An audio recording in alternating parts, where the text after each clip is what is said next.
Okay, I do have one announcement for you.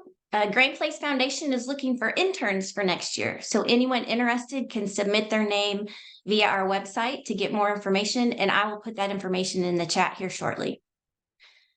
The program today is supported through the United States Department of Agricultural Transition to Organic Partnership Program, or TOP. TOP is a program of the USDA Organic Transition Initiative and is administered by the USDA Agricultural Marketing Service National Organic Program. And you can find more information regarding TOP via a link in the chat that's also available through our website. Today's webinar, So You're Thinking About Transitioning to Organic, Now What?, is presented by David Vetter, who also happens to be my father. David grew up on the farm, which was purchased in 1953 by his father, Don Vetter, and his grandfather, George Vetter. David earned a BS from Westmar College in Lamar, Iowa, and a master's in divinity from United Theological Seminary in Dayton, Ohio.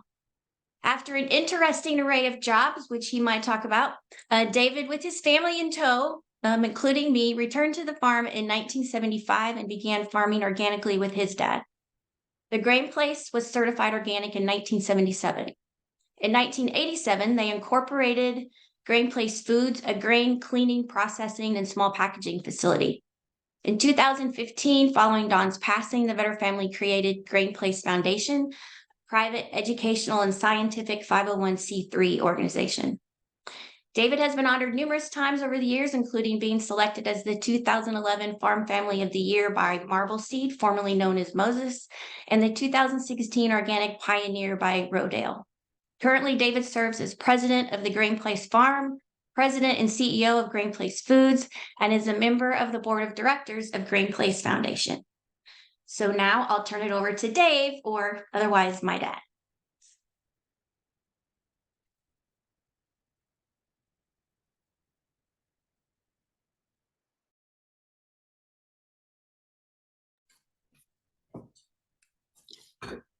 I'm not sure I know how to make this thing work, but have to let you know, and welcome everyone, but have to let you know that Allison didn't trust me to handle this by myself. So she's right next door to make sure I can handle the technology here. Let's see, what do I do next? Okay. There you go. You're good. Okay. We're going to take a look at some of the things you need to think about. I have a few questions I think you need to ask yourself. There's only 3 or 4 of those, but then I'll have a few comments about other things that you need to think about while you're trying to answer those questions. This portion is going to be pretty short because everybody's situation is so unique. I'm not quite sure how to address those things across the board. We'll appreciate any questions that you have to be more specific. Your screen's not sharing. Oh, it's not? We can't see it.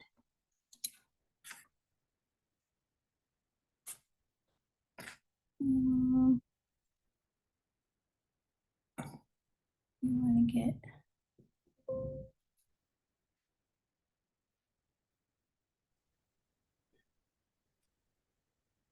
All right, share screen.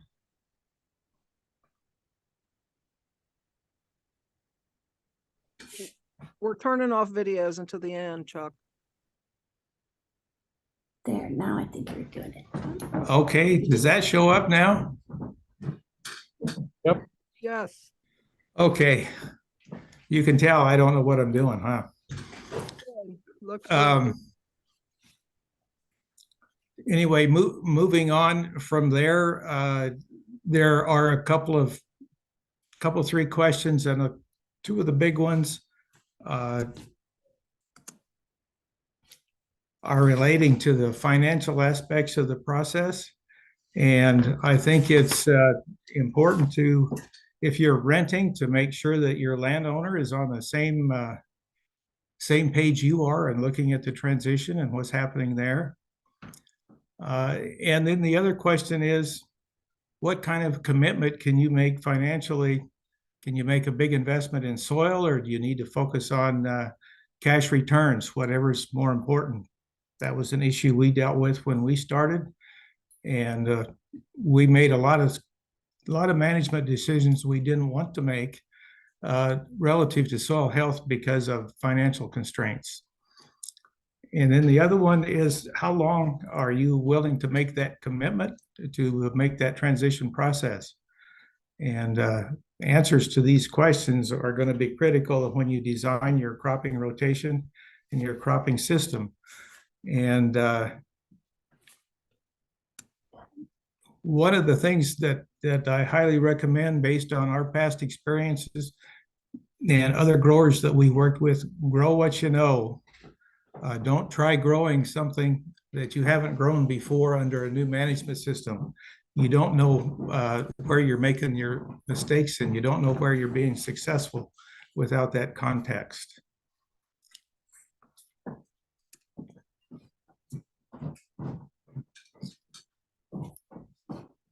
The cropping rotation is a key piece to making the system work. 3 or 4 year rotations are a good place to start. I think probably the shortest rotation that can be effective over very much time is a 3-year rotation.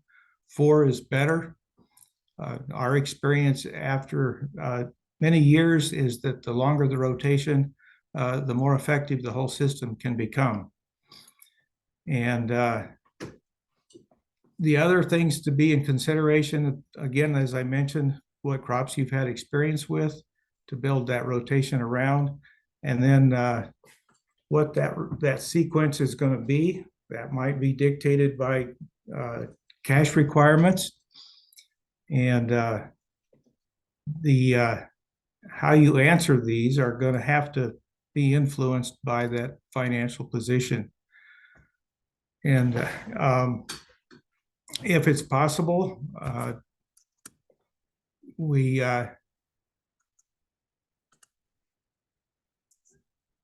that gives you an idea of a rotation that we've developed over the years, but it took us to 25 years to get there. And but livestock incorporated into the system is going to be helpful. We found it's a big help in terms of soil health, soil quality, but we've also found that livestock in the system have helped address some serious weed pressure problems in some areas, and that has been a big benefit here. They can also add extra value to the use of cover crops if you do a cover cropping sequence. There are a couple of other things that are going to be important as you look at marketing and stuff overall, on how that all works. And storage is going to be a critical piece. On-farm storage was a big issue for us in trying to begin to access markets. In the beginning, there weren't many options, so without storage, you didn't have much of a chance to make a connection with a customer. That was 45 years ago, and there's quite a few more options now than what we had then. There are a significant number of feed grade markets now that did not exist before, and there are several options there. A lot more available regionally than there were many years ago. If you're looking at a higher end or a food grade market, which was the majority of our few options that we had back in the late 70s and the early 80s, then you need to be geared up for being more careful about handling and harvest conditions, your storage conditions, and that is a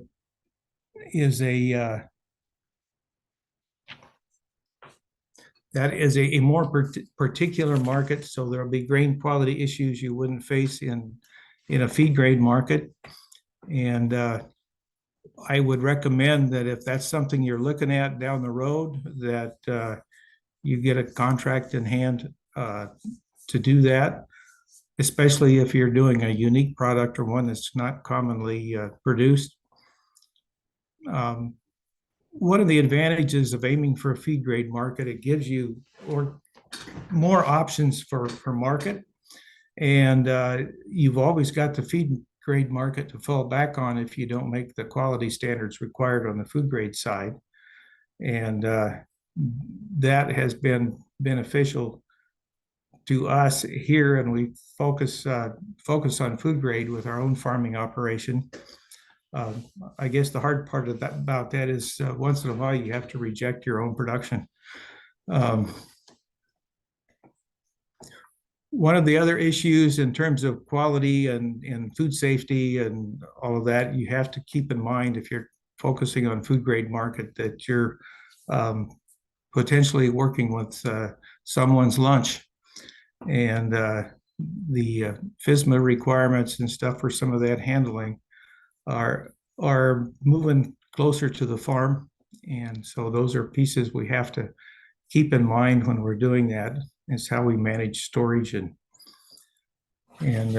other risk factors. There are pretty strict levels on mycotoxins, which we're seeing as increasing problems across the board. That's not just an organic issue.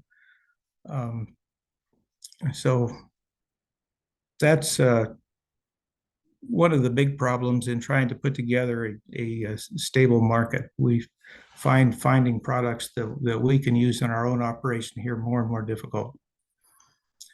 On the marketing itself, historically, the market has been based on relationships and where there were personal connections between the buyer and the seller.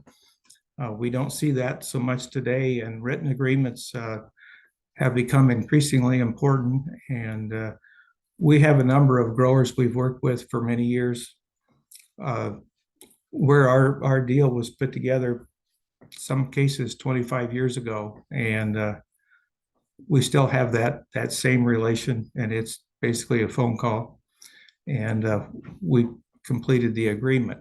Now we're finding we can't rely on that. We still have to do contracts in order to satisfy some of the regulations. So those pieces are changing.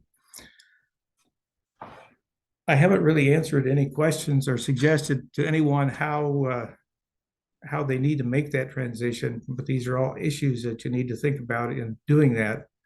And at that point, I would prefer to try and answer people's specific questions as to bounce around here with different ideas and suggestions about that, because every situation is going to be really unique.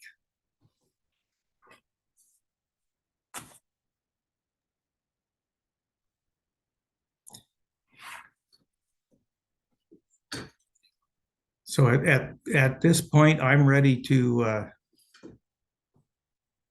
try to take some questions and go from there. How do I change this, Allison? To the bottom and stop sharing your screen. Ah, there it is. Okay.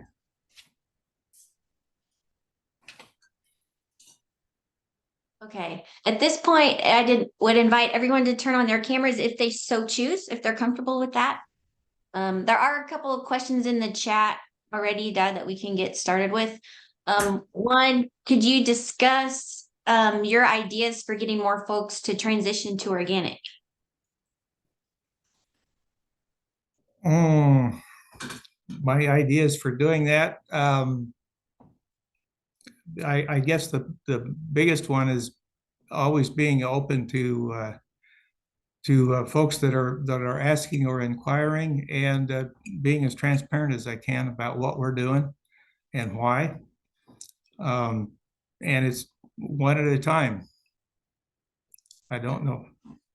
If there isn't any interest there to begin with, you don't have much of a chance to convince somebody to change. But I think the economy and the marketplace and all of the discussions going on today about regeneration in ag, I think we're starting to see some potential for the consumer to begin to pull product through that system, much greater than what we've seen in the past. So I think all of those things will be helpful.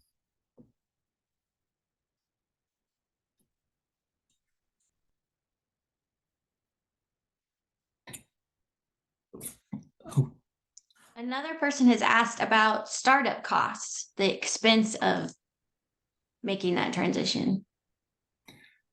Yeah, I don't know how to answer that question because I don't know where costs and stuff are for folks. When I came back to the farm in 75, I had no experience on the farm for 15 years. I had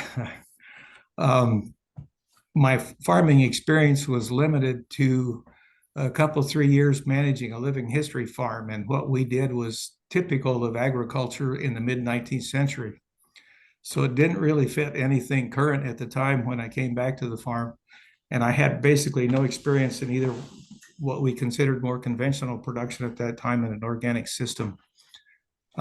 So I just went ahead and did that. And for us, we decided the investment in the crop needed to be about the same for both that small portion of the farm we did organically and the rest of it.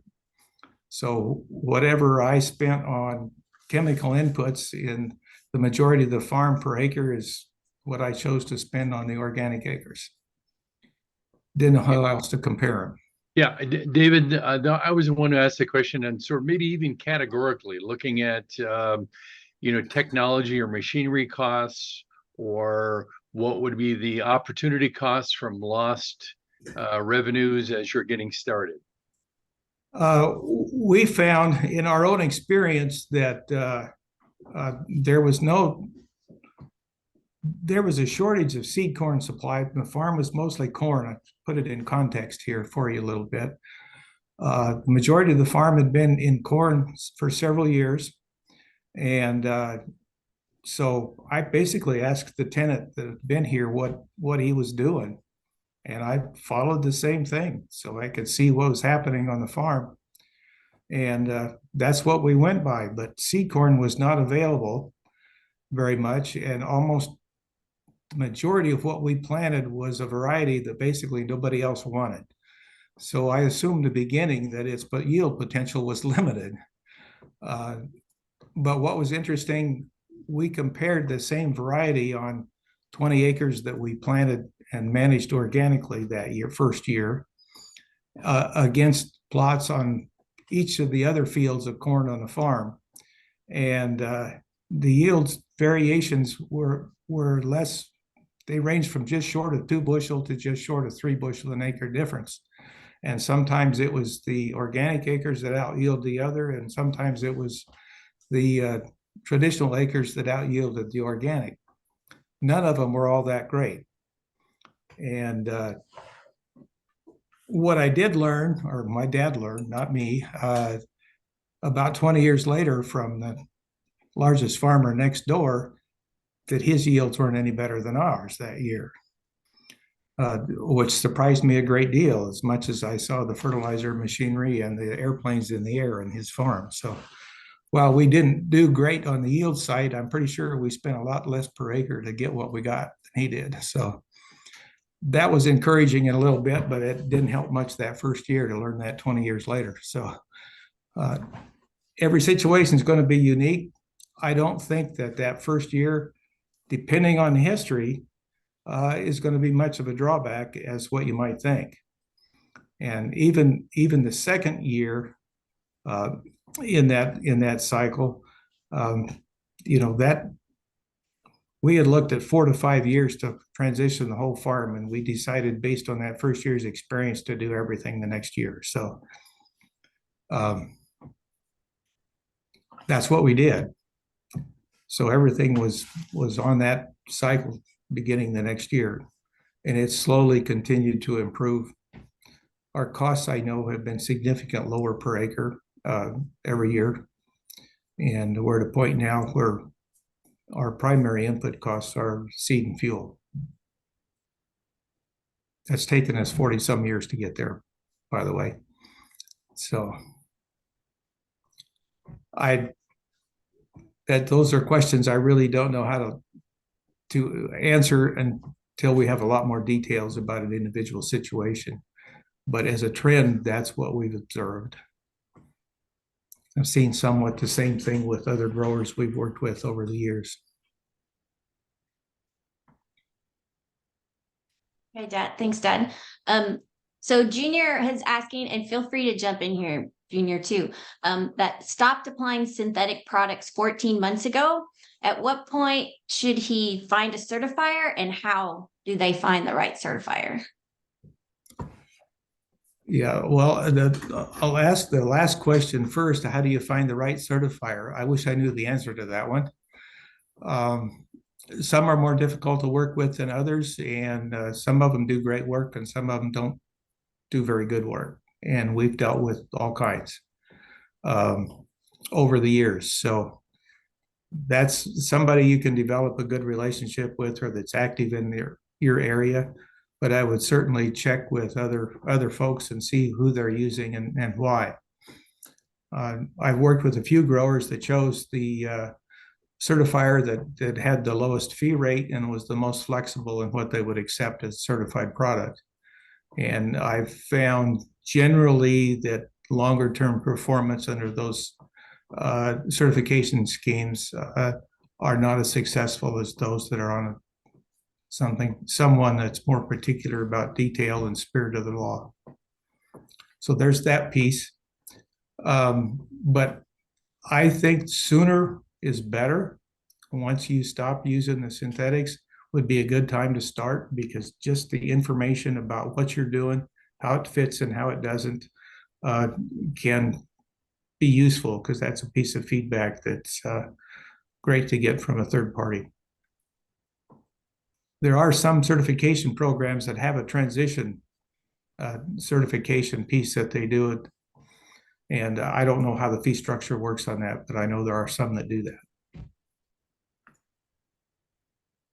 Okay, good. Dwayne wants to know, do we change cover crops from year to year? Our cover crop mix varies a little bit every year. Part of it comes down to sometimes what's available in terms of organic seed. So we try to use that as much as possible. Obviously, there are some serious limitations on the availability of organic seed. So that becomes a little bit difficult sometimes, but you need to work through that with your certifier.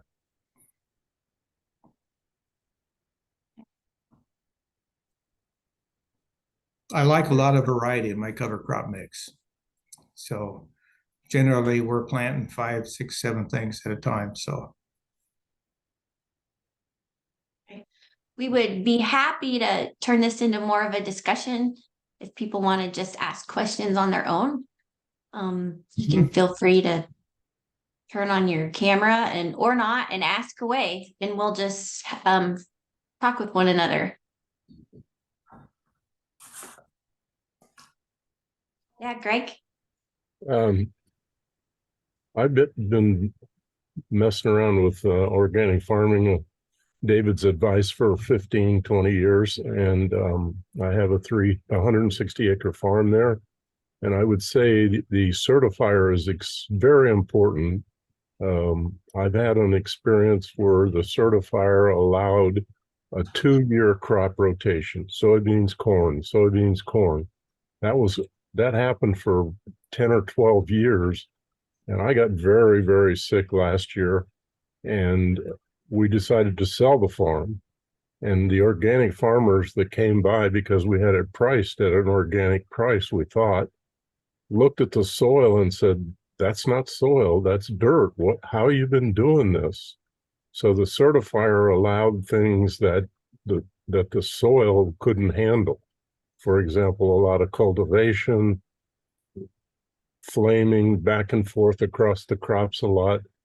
So not only is your crop production going to be lower if you don't have a good certifier, your future ability to sell that farm is going to be knocked down too. That wasn't a Great, very thank good you. question, was it? It's all right. You haven't want to comment on that?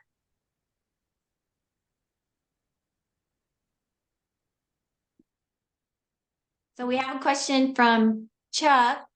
Welcome, Chuck. Many folks like to start with alfalfa or perennial pastures for the 3 years of transition. How do you feel about that? Well, if I could have afforded it 50 years ago, I would have started with grass and legume for a year at least. But just starting in with no cash and no machinery or anything else, cash was more important than putting heavy investments into soil quality. But that's would be my preferred place to start, and I would include grass with that legume. Over the years and looking at what we've been doing here with cover cropping and incorporating grazing and stuff, that if I was told I could either use in my cropping system grass or legumes for that mix, I'd take the grass. Kind of the mix is better, but if I had to limit myself to one or the other, I would stick with grasses.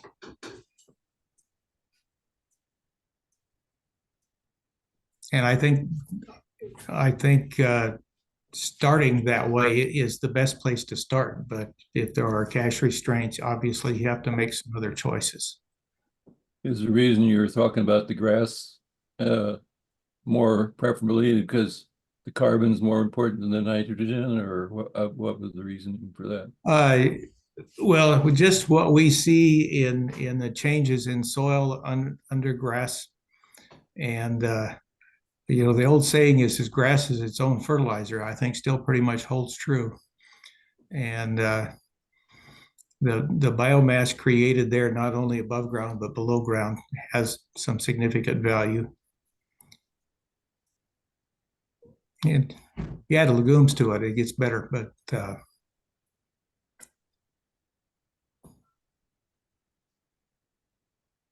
Dad, did you go in depth about the rotation while I was doing some tech? I can cover some things in our rotation here and how it's evolved and developed. Talk about that. The first years, it you know, the focus was on corn because that's where we had market locally, and it was where we knew we could generate the best cash flow. So we started slowly. We had the first year we had about 55 acres, or just a little over 20% of the farm that we did organically, and we did about 20 acres of that in corn, behind continuous corn for several years. And we chose the plot for that on a field that, according to soil maps and observation, had the poorest soil quality. And because we didn't think it was going to come close to doing as well as it did with nitrogen fertilizer. So, and then we had some few acres of oats and a few acres of soybeans in the mix that first year. And we didn't see any difference much on the yield at all, as I mentioned earlier. And so the next year we switched everything to organic management, but we still continued to plant corn. That was like, we had 3 years of continuous corn under organic after we quit using synthetic nitrogen. And we did not see much benefit between the organic in terms of yields, but the big benefit we saw early on was the improvement in soil tilth, soil structure. We used less fuel, and we covered more acres in a day with the equipment. And when we went back to where the synthetic nitrogen was used, it took half again as much fuel, and we did only about 78%, 80% of the acres in that same time frame. So that's where we saw the big changes to begin with. And the other thing that's changed is tillage options and weed management options continued to increase the lot farther we got into it. So we started, eventually that rolled into a 3-year rotation and then a 4 pretty quickly. And after a couple of years, we shifted back into a 6-year rotation, which we ran 3 times. And now we've been working on a 9. And we're in the 3rd cycle of that.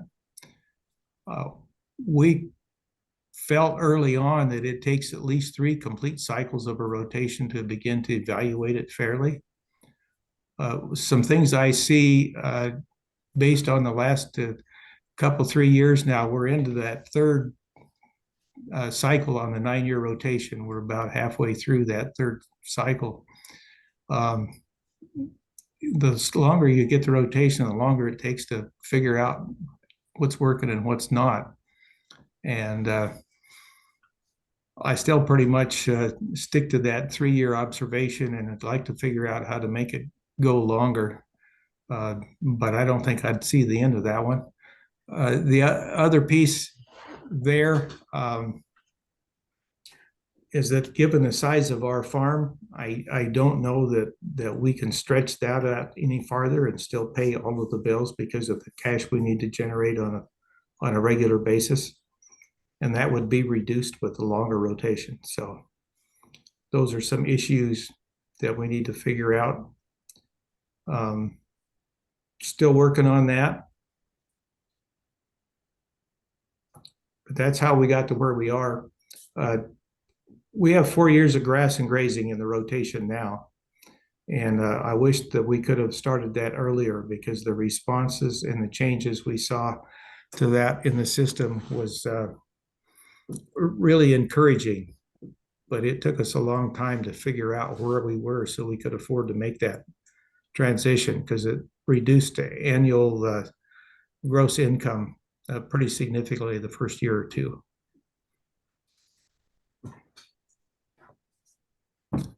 Hey, and we have another question. How does someone start to look for potential end markets? There are a number of publications out there relative to the organic marketplace that you can go to where people are advertising all the time. The Organic and Non-GMO Report has a lot of advertising from companies looking to buy organic product. You see the same thing in acres, and I think that a number of our land-grant universities have lists of potential contacts for buyers for organic product now. So all of those pieces are there, and finding somebody that you can work with. I mean, they come in all sizes and stuff. So if you're working with a small processor like we are, we don't buy very much overall, and we're pretty picky about what we buy. And in some respects, that makes us a little difficult to deal with. But we also try to be able to pay for that too.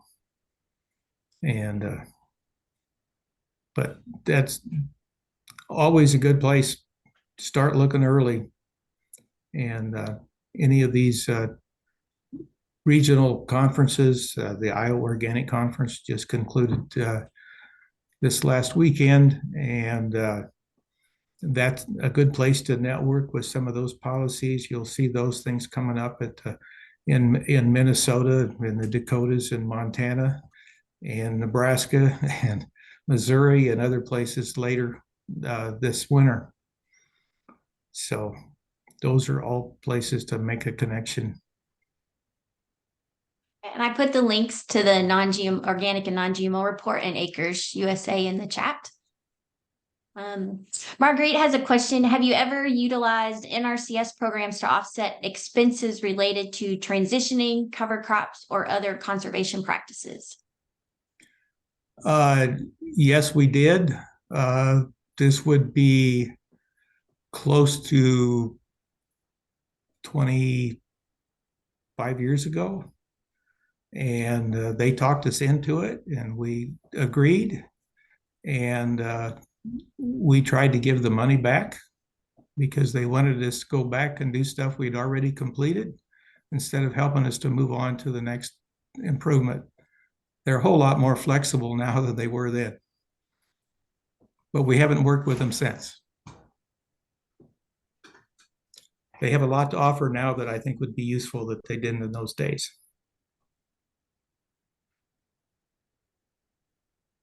Bill Whitney had said something about that it's kind of difficult to work with them also. Is that because of your experience? That probably more than Well, his approach is a lot different than the one that we're taking, and they have a lot more stuff now that fits what we're trying to do than they did back when we first tried a project with them. So that has changed a lot, and it's changed a lot just in the last 3 years what they're willing to do. So your ground from the highway looks like it's fairly flat. Do you have any slope to it throughout the we have over on the east end of the farm a little bit more sloped. Back in the early 80s, we hosted a tour group from Michigan State, and we were talking about the farm and the rotation, and I made a comment about the hillside over there, and the whole group got really quiet, and one of them looked up and they said, "What hill?" So it depends on where you're coming from. Whether we have much issue with hills or slopes. We don't. I've been attending some grassland deals at the East Campus and here in Lincoln, and they just had one Monday where they were talking about the projects in Iowa, where they had like almost like terraces, and they would plant, like they called it, a prairie strip around in different levels across there, and that the infiltration on the slope from the water made the whole project work well.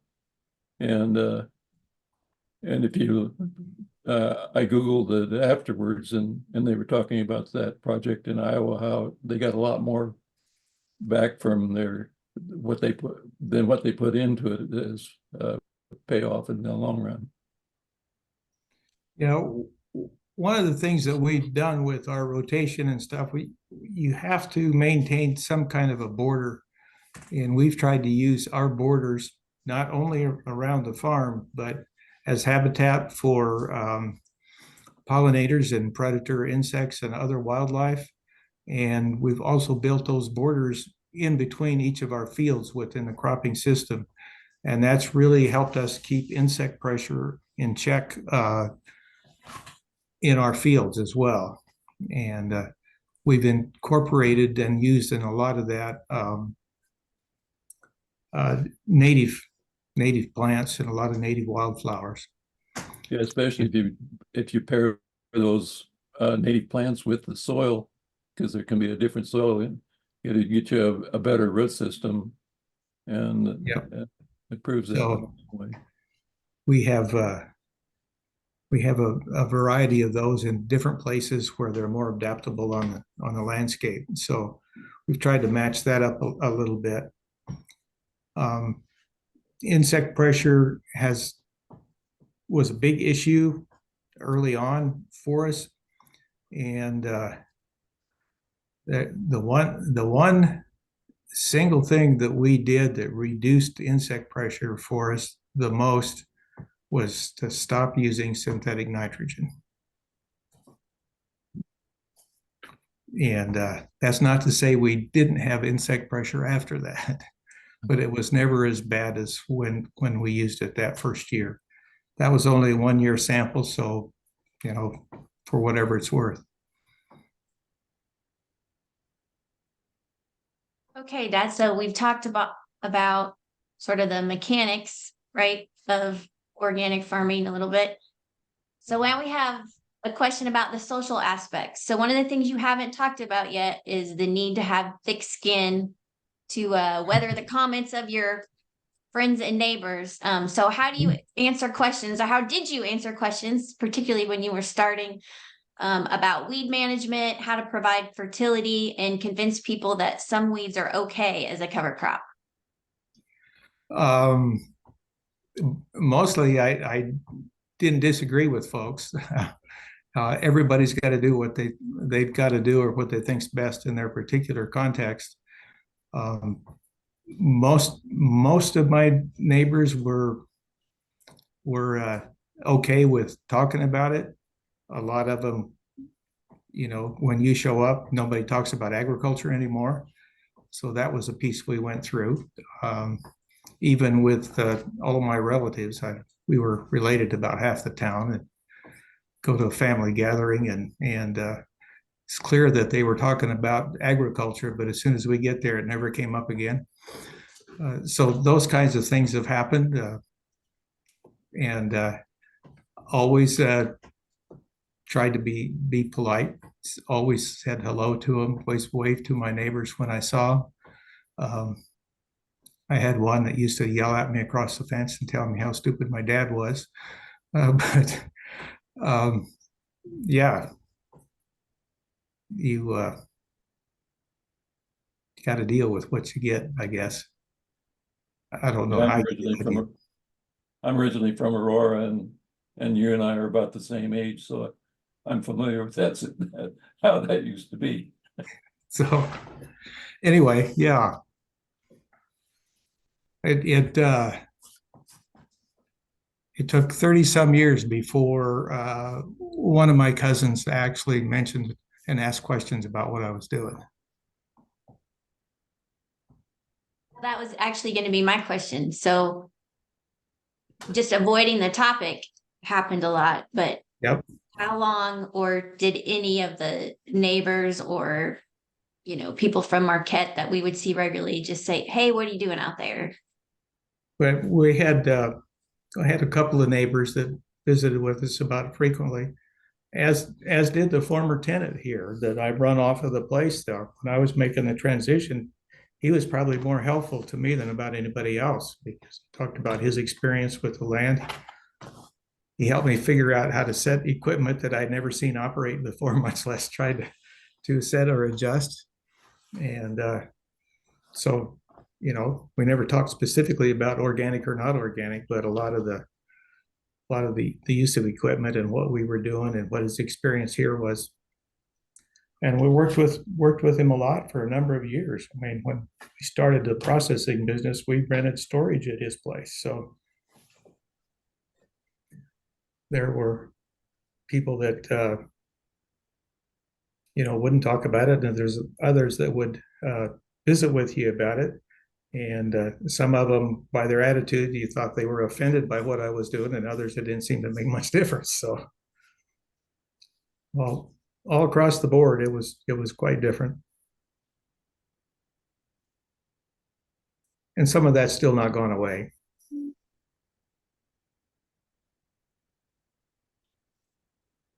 That kind of reminds me, talk a little bit about the year you grew amaranth. Well, that created some hostility around the area about what I was doing, growing that pigweed stuff. It also generated some interest from passersby too, but we had a couple come flying down the driveway late one afternoon, and I just happened to be out in the yard, and as soon as she saw us, she stopped and she says, I had to know what that was that you've got growing there. I drove by, I had to turn around and come back. She was coming from the north, and she was headed up north. And I was, well, where were you when you came back to see what this was? She gave me Albion. That's an hour away. So she turned around and drove an extra hour back to see what it was that we had growing there. So, and anyway, the other thing we learned over time is you just as well make your big mistakes out by the highway where everybody can see them. Otherwise, they invent them. So we used to have my uncle update us from the coffee shop. He was retired and he would come out every once in a while and tell us what we were doing that we didn't know about. But that was not an infrequent conversation. So makes Yeah, it more great. interesting. Mhm. Yeah. Great. David, I've always been an admirer of the fact that your equipment looks like my grandfather's equipment when I was in Iowa in the 1950s and 60s. But I can tell you that that should be one of your very big considerations in going to organic. Based on my 15 years of experience, I'm the farmer that wanted to have mega everything, bigger fields, there wasn't any of the things you were talking about, fence rows and things like that and borders, but he ended up manipulating the land so he could use those $500,000 John Deere tractors on the land, and that just destroyed the crop production. So I would say one of the things you might tell people is, why didn't you go to massive tractors and land leveling and all that stuff? Yeah. Dad and I made the decision after I came back that we wanted to grow the farm by managing it better rather than just making it bigger. And so our focus has always been on what we can do to improve soil health and crop quality, and those eat more than it is in growth. Part of the reason some of our equipment is old is because they quit making equipment that fits the size of our farm 40 years ago.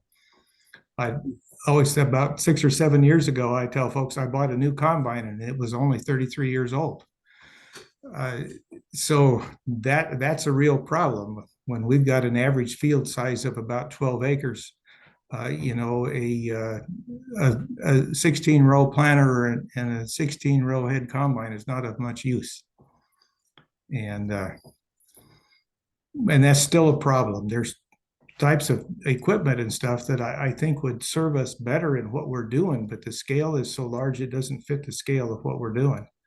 That we could improve our system better by having some better equipment, but the new stuff is so large and so expensive with some of the kinds of technologies that I think would be useful for us. So we make do where we can.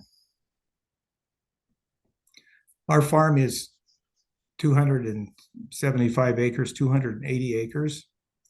Give you an idea of its size. When we came back here in 1975, it was probably around 25 to 30% of the typical farming operation in the area.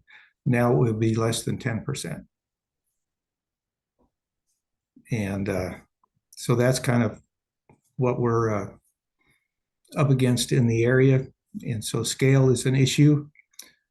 Part of what got me to pay attention to that, I did a consultation project for the Center for Rural Affairs and their small farm energy project, looking at farm operations. And we were doing things looking at soil health and soil quality and nutrient cycling. And we did some testing on several different farms. And there were 2 farms that both were major Soil Conservation Service award winners at about the same time in the very early 60s. And this was in 76, 77. So about 15 years. One of those farms the year before had acquired more land and bought larger equipment. And so their terraces came out so that they could farm with the larger equipment. The other one, they both had similar production. They both had small dairy. They both raised hogs. They both had beef. They both had poultry operations. And they were about the same size. Well, the one farm continued what he was doing. He maintained his terraces and his cropping rotation. And it was interesting that after about 2.5 years, it was through the end of the 3rd season when we were doing sampling, the just looking at the retained NPK value in his fields on average, just looking at those values as a difference, it took him roughly 3 days longer to get his field work done than it did the neighbor that increased his equipment size to save time. And the nutrient levels that we found in pretty extensive soil testing suggested that those 3 days were worth about $1,000 a piece in terms of retained nutrient levels in the soils on his farm. They were farming the same soil type in the same area. They were just a few miles apart. So I thought that was really interesting. I didn't Hey, figure out. Maureen. Oh, go ahead, I Dad. didn't figure there were very, very many jobs that you could do that would save you $1,000 a day on a farm back in the late 70s. We have a few minutes. Maureen, you've had your hand up, and then we'll go to Maggie's question. Oh, you're on mute, Maureen. It's all right. There we go. I'm sorry I couldn't get in sooner. I was waiting and couldn't get in. So I might have missed this information, but I've got 12 acres of pasture land, and I have not fertilized or done pesticide for probably 7 or 8 years. And it really maintained itself very well until we ended up getting it overgrazed, and now the weeds are taking over. And so I'm agonizing about what to do next. We've cut and shredded and baled, so it's all low. So we've got the weeds and the grass down. But anyway, any thoughts I really would appreciate. I'm not a very good one to talk to about rehabbing a pasture. Okay, all right. Yes, so I don't know, but I have seen several articles about techniques and approaches to that. I can't tell you where they are. Okay, well, and if anybody knows of any good resources for me I know Chuck has helped me with that before. So yeah, I would appreciate any. Can you have any way of fencing so that you can just have them graze like a quarter of the pasture at a time, or a third of the pasture at a time? We've got 3 different areas they can graze. Fenced off. I'm going to put a link in the chat for the Prairie Plains Resource Institute, because I think minimally they would be able to point you to some resources. Yeah, they're neighbors and friends of ours. Yeah. Okay, good. So yeah, that should be helpful. So we have about a minute left. So Maggie has a question. Has any of our neighbors transitioned to organic practices after seeing our success? Not anyone adjacent to us, but there have been several in the area that have made that transition. There are probably 20-some farmers now within a 30-mile radius of us that are doing at least some organic work when there were none when we started. And a lot of that was because their proximity to a potential market here or processing. So the infrastructure was a piece that made a difference there too. So do you do some of the processing for your neighbors then? Some of those we do, yes. And we do processing of grain from some of our neighbors' grow that they sell to other companies that we contract with. So there's a lot of network stuff that goes on that way. That network doesn't quite work like it did back in the mid 80s. I had a farmer that we worked with some then, actually up in southern Saskatchewan. And when we lost a big customer in the early 90s and I needed some grain, he agreed to sell me a truckload of rye for $1 a bushel less than he could have gotten immediately and hold it for me for 3 months. I still buy from him, and guess what? He always gets top dollar if I can pay it. So he helped me survive, but I know that we've helped him do the same thing. So that's a pretty rare thing anymore. David, we're Allison, about- thank Oh, no, go ahead. Go ahead. you Hey. for hosting. I just had a quick question. Um, we've got a number of row crop acres ourselves that we may or may not down the road be interested in transitioning to organic, but kind of my main focus is produce and vegetables. And I guess my question for you guys, I know that may not be your focus, but how do you see the future of organic versus regenerative kind of unfolding? Because there's a couple things in particular with like biodegradable raised beds and plastic mulch, where organic actually seems to have a few more hoops to jump through for me and in my particular needs. Versus, yeah, I think as you've kind of alluded to, like you guys are pretty great stewards of soil health and so forth, which I think is generally the hope for organic, but I think there's a lot of organic production that's more in it for the bottom dollar. So yeah, I guess the question just is like, how do you see the future of organic versus the future of regenerative kind of unfolding, and those different certifications? Yeah, how do you see those kind of like wrestling with each other? Well, organic, if it's managed well, has always been regenerative. And so that's a piece there. And I don't think you can really turn the corner on regeneration without being organic, as long as you're using synthetics. That's my own opinion, but based on what I've observed and what I've seen. And there is a lot of there's a lot of recent research and on the vegetable production side about managing cover crops and planting through mulch layers and stuff like that. That is real interesting. I haven't followed much of it, but I've looked at a couple of things recently that are real interesting. One of my original goals that I had on the drawing board was to develop some vegetable production operations as a part of the farm. That was 50 years ago almost now. I still haven't entirely given up on that, but it's still kind of on the drawing board, so to speak. So yeah, I really think the extra hoops are probably going to be worth it in the marketplace. It's going to be interesting to see how that shakes out in the marketplace right now.